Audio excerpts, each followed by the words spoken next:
You felt it before you understood it.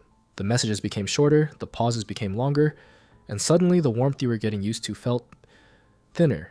You didn't panic at first. You told yourself it was nothing. People get busy, people have moods, people need space. But something inside you shifted. And that quiet shift is what you're really here for. Because when someone suddenly pulls away, it doesn't just create distance, it creates questions. Questions that echo at night when everything else is quiet.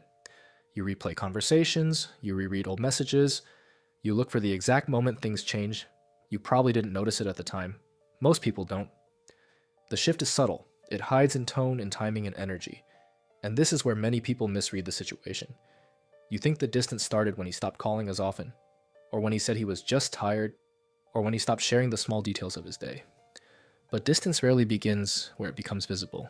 It begins earlier, sometimes much earlier. Stay with this because it matters more than it seems.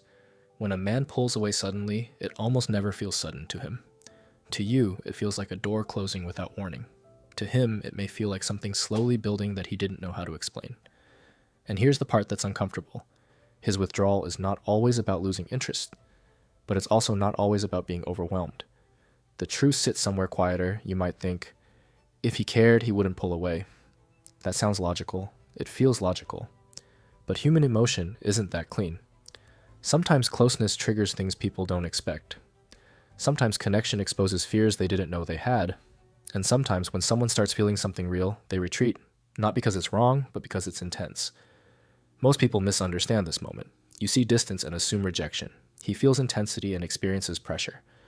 Not pressure from you necessarily, pressure from himself, from expectations, from vulnerability, from the silent weight of, what does this mean? What happened next shifted everything in the way you interpreted it. He became quieter, and you became more alert. That's natural. When someone pulls back, your instinct is to lean in.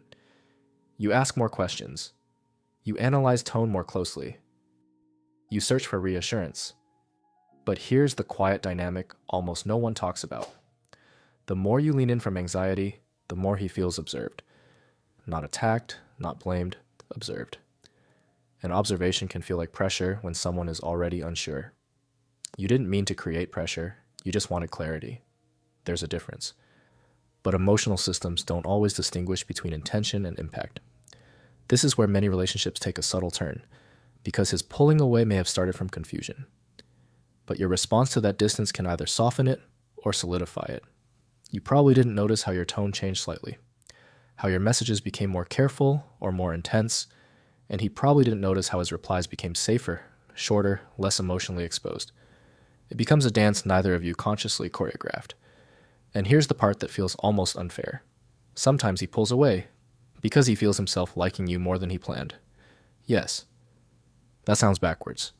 But when connection deepens, it demands something. Consistency, emotional presence, future consideration.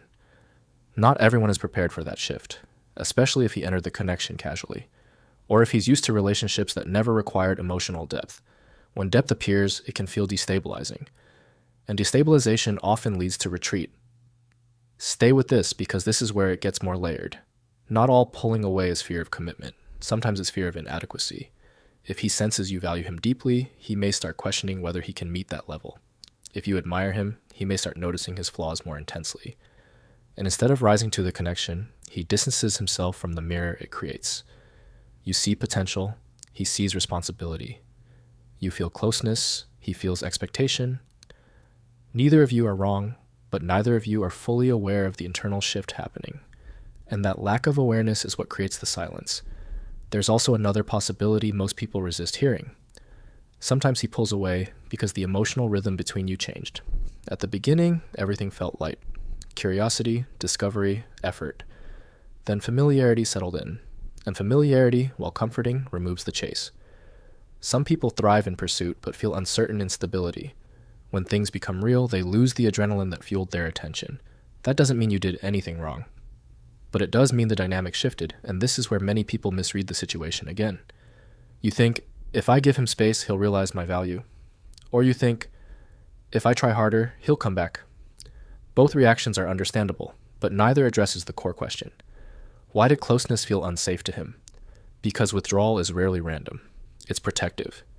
He is protecting something. his freedom, his ego, his time, his emotional control, or sometimes his unresolved past, you may never hear him say that. Instead, you hear, "I just need time," or "work is stressful," or "I've been thinking about a lot." These statements are not always lies, but they are rarely the full story. Most people don't articulate their emotional triggers clearly, especially when they don't fully understand them themselves. This is where your mind starts filling gaps. You assume it's another woman, or boredom, or fading attraction, and sometimes it is, but not as often as your fear suggests. Because if attraction vanished completely, effort would stop entirely. When someone pulls away but still maintains a thread of contact, something inside them is still engaged, conflicted, but engaged. That conflict is important. And this is where many people make a quiet mistake. They interpret conflict as rejection, but conflict often means attachment mixed with fear. He may not want to lose you, but he may not know how to hold you either. That tension creates inconsistency. Inconsistency creates anxiety. Anxiety makes you want answers. And answers feel like pressure to someone who already feels uncertain. It becomes circular. And in that circle, both people feel misunderstood. You might be thinking right now, so what am I supposed to do? Just wait? Not exactly, but reacting emotionally to emotional withdrawal often amplifies it. There's something counterintuitive here. When someone pulls away, the instinct is to chase clarity. But sometimes clarity emerges when you step back internally, not externally. Internally means you stop making his distance about your worth. Because here's a truth that's uncomfortable but freeing. His pulling away says more about his capacity than your value. Let that settle. Capacity changes, value doesn't. And this is where perspective shifts. Instead of asking, "Why am I not enough?" you begin asking, "What is he capable of sustaining?" Those are very different questions. One attacks you, the other observes him. Most people stay trapped in the first question, and that's why the distance hurts more than it needs to. Now, there's another layer you might not have considered. Sometimes he pulls away because the image he presented at the beginning is exhausting to maintain. At first, he was attentive, present, consistent. But early effort is often aspirational. Over time, people revert to their natural emotional rhythm. If his natural rhythm is more distant, the pulling away may actually be him settling into his baseline. You experience the highlight reel first. Now you're seeing the default setting. That realization can be painful, but it's clarifying. Because if someone can only sustain intensity briefly, the question becomes whether that rhythm aligns with yours.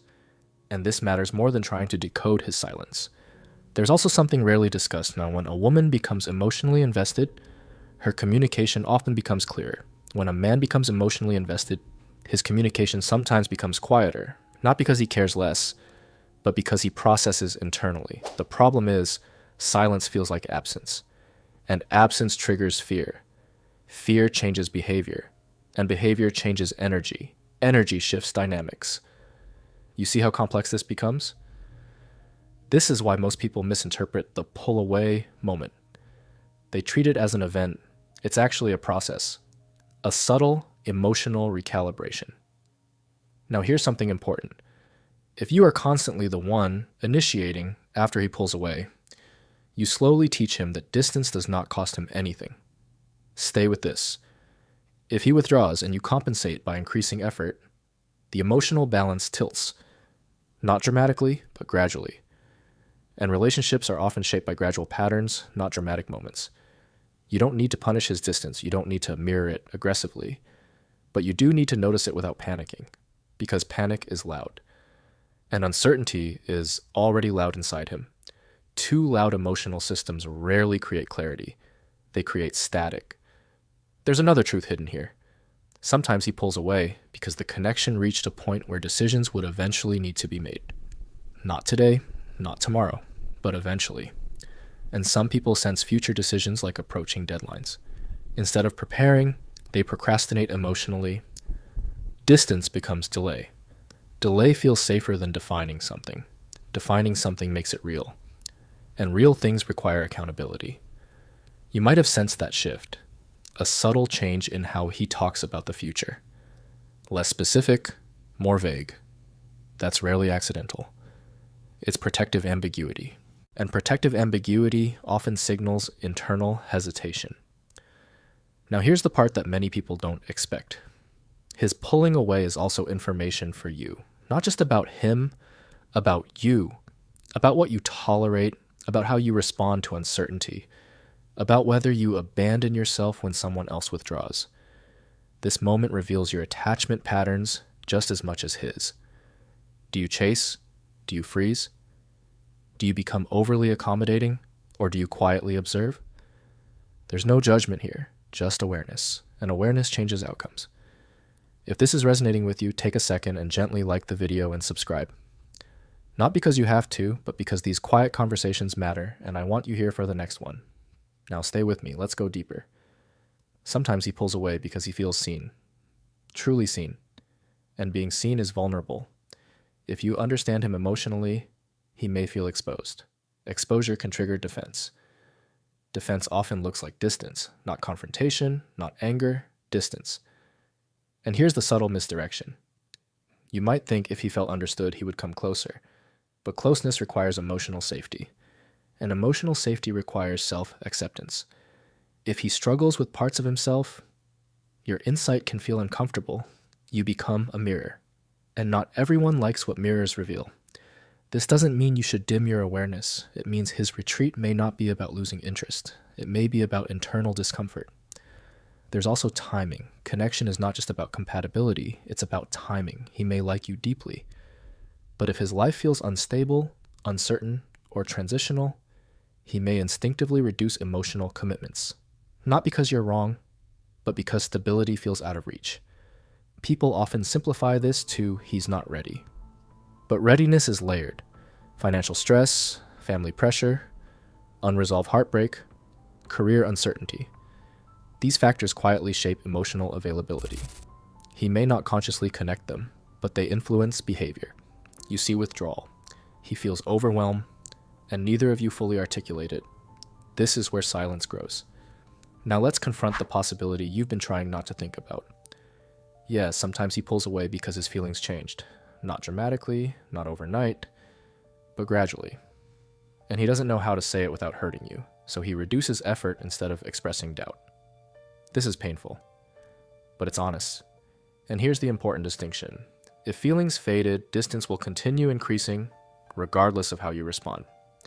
If fear caused the distance, calm consistency often brings him back. The challenge is not controlling the outcome, it's observing the pattern. Does he return after space or does he drift further? Patterns tell the truth. Excuses fill gaps. Stay with this because this is where clarity begins. When someone pulls away, your power is not in decoding every microsignal. Your power is in emotional steadiness. If you remain centered, his behavior reveals itself naturally. If you react intensely, the dynamic becomes reactive instead of revealing. And revelation is what you need, not reassurance. Reassurance feels good temporarily. Revelation gives long-term clarity. This is where many people finally understand something unexpected. When he pulls away, the real question isn't, how do I bring him back? It's, if he doesn't return fully, is that acceptable to me? That question feels heavier because it shifts focus from him to you, and that shift is uncomfortable. But it's necessary. Sometimes distance is not a problem to solve, it's a pattern to observe. If someone consistently retreats when intimacy increases, that pattern will repeat. Not because you failed, but because that's how they regulate closeness, and unless they consciously work on that pattern, your effort alone cannot change it. You deserve someone whose nervous system relaxes as closeness grows, not someone whose instinct is to escape it. But here's the nuance. One instance of pulling away is human. A consistent cycle is structural.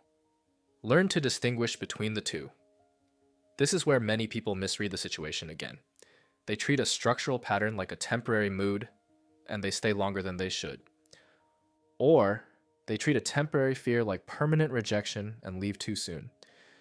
Discernment is everything, and discernment requires emotional regulation, which is hard when you care. You're not weak for feeling unsettled, you're human. But your response now shapes everything next. If he senses that your emotional stability depends on his consistency, pressure increases. If he senses that you remain grounded regardless, safety increases. Not guaranteed return, but increased clarity. And clarity is power. There's something else quietly happening when he pulls away. You start negotiating with yourself. You lower small standards. You justify inconsistencies. You tell yourself, he's just going through something. Maybe he is, but your compassion should not erase your boundaries, because love without boundaries becomes self-abandonment. And self-abandonment breeds resentment. Even if he comes back, you don't want him back at the cost of yourself. That trade never feels good long term. Now pause for a moment. Ask yourself something honestly. If he never returned to the initial intensity, would you still choose this dynamic? Don't answer quickly. Sit with it. Because sometimes what hurts is not just his distance, it's the loss of the version of him you met at the beginning, and that version may not have been sustainable. That realization can sting, but it frees you from chasing a memory. When someone pulls away, you are being shown who they are under emotional pressure. That's valuable data. Not a verdict on your worth. Data. And data helps you decide. Stay with this because the final layer is subtle. Sometimes the reason he pulls away is simple. He doesn't feel the same depth you do. Not because you are too much, but because emotional alignment isn't symmetrical. And that's not a failure. It's information. You cannot convince someone to experience depth. You can only observe whether they do, and if they don't, the most powerful move is not persuasion. It's quiet dignity. Let him feel the absence of your overcompensation. Let him experience the space he created, not as punishment, but as consequence. If he values you, space will clarify that. If he doesn't, space will clarify that too. Either way, you gain truth. And truth, even when painful, is cleaner than confusion. So when he suddenly pulls away, what does it really mean? It means something shifted inside him. Fear, capacity, interest, timing, pattern. Your job is not to guess blindly. Your job is to stay steady enough to see which one it is. And that steadiness begins with remembering this. His distance is a reflection of his internal state, not a measurement of your worth. Hold that gently. Because once you truly understand it, his silence stops feeling like a verdict and starts feeling like information. And information, when received calmly, always leads you somewhere clearer. And now, after everything we've unfolded together, I want you to sit with something quietly, not as a reaction, not as a defense, just as truth. When he pulled away, it felt like something was being taken from you. Attention, warmth, certainty, the version of him that felt safe, but looked closer. What was really shaken wasn't just the connection, it was your sense of emotional footing. Because when someone withdraws without explanation, it creates an invisible question. Was I too much or not enough? And that question can follow you long after the distance begins. But here's the realization that changes everything. His withdrawal was never a final statement about your worth. It was a reflection of his limits, his capacity, his timing, his unresolved fears, or his fading alignment. And none of those are measurements of you. They are measurements of him. You see, when someone pulls away, your instinct is to move toward, to fix, to clarify, to stabilize. But sometimes the most powerful thing you can do is remain still. Not cold, not indifferent. Still. Because stillness reveals. If he was overwhelmed but emotionally invested, he will circle back when the pressure inside him settles. If he was unsure but attached, space will either grow clarity or create absence. If he was losing interest slowly, distance will quietly continue. You don't need to chase answers when patterns speak clearly over time. And here's the part that feels almost paradoxical. When you stop trying to close the distance, you regain control over your emotional center. Not control over him, control over you. You stop waiting by your phone, you stop analyzing response times, you stop replaying conversations looking for invisible mistakes. You return to yourself, and when you return to yourself, something shifts. The anxiety softens, the overthinking slows, the need for reassurance quiets. You begin to see the situation not as a crisis, but as information. And information is empowering, because it allows choice. Now let's be honest for a moment. If he comes back with the same inconsistency, the same emotional hesitation, the same pattern of closeness followed by retreat, will that truly make you feel secure, or will it restart the cycle? That question matters because sometimes what you miss isn't him. It's how you felt when things were good. Desired, chosen, connected. But you deserve those feelings consistently. Not in unpredictable waves. You deserve someone whose instinct when closeness deepens is not to step back, but to step forward. Someone whose nervous system relaxes in intimacy instead of resisting it. And if this experience taught you anything, let it be this. If you liked today's video, please subscribe.